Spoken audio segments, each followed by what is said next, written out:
So we know that 2X chromosomes equals a female.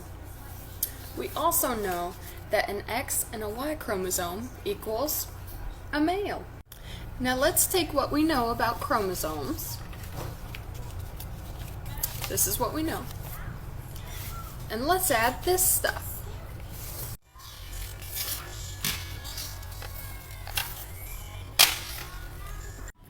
Why did I just do that? I did that because we're here today to talk about intersex and transgender. Intersex and transgender has relatively little to do with X, Y, and Z, and more to do with enzymes, testosterone, hormones, and even cholesterol. Intersex is present at birth, and it's defined as possessing biological sexual characteristics of both sexes. After reading an article on PBS.org, I learned that there was an intersex spectrum.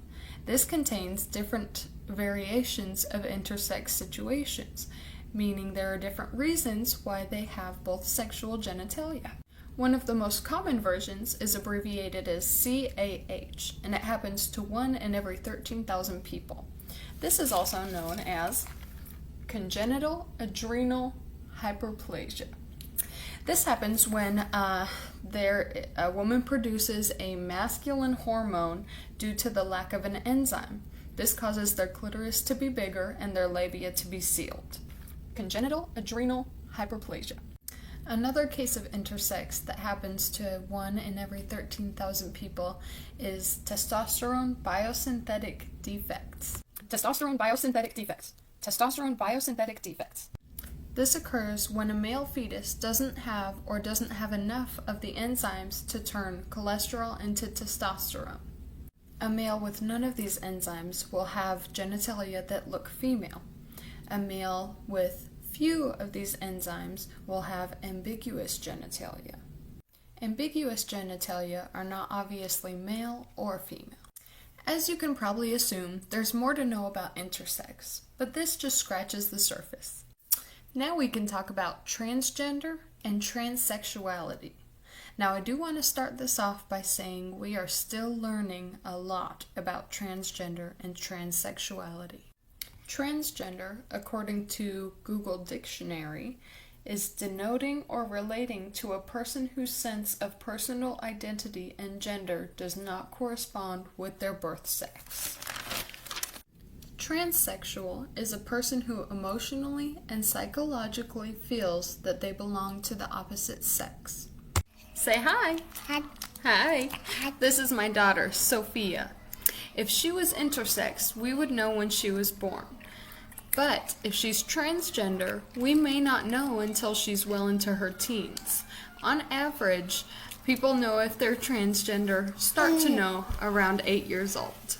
I read about a study on livescience.com with 101 patients, all transgender, aging 12 to 24.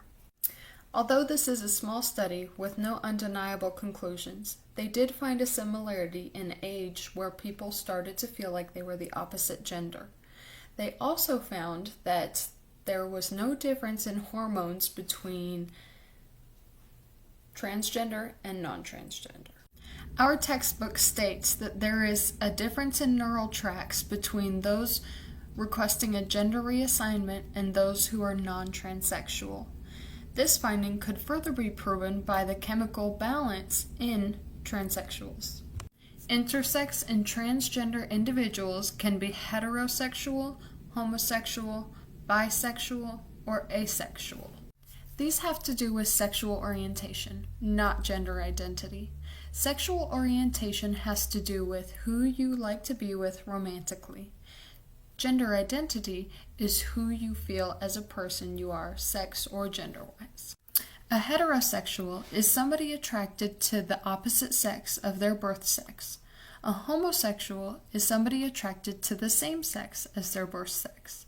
A bisexual is attracted to both sexes. Asexual means that you're not attracted to either sexes. I do want to clarify, You do not have to be transgender, transsexual, or intersex to be homosexual, bisexual, or asexual. And that's it. That's not all you need to know about transgender or intersex, but it's all we're going to talk about today. And I hope you leave this video knowing a little bit more than you did before you watched it.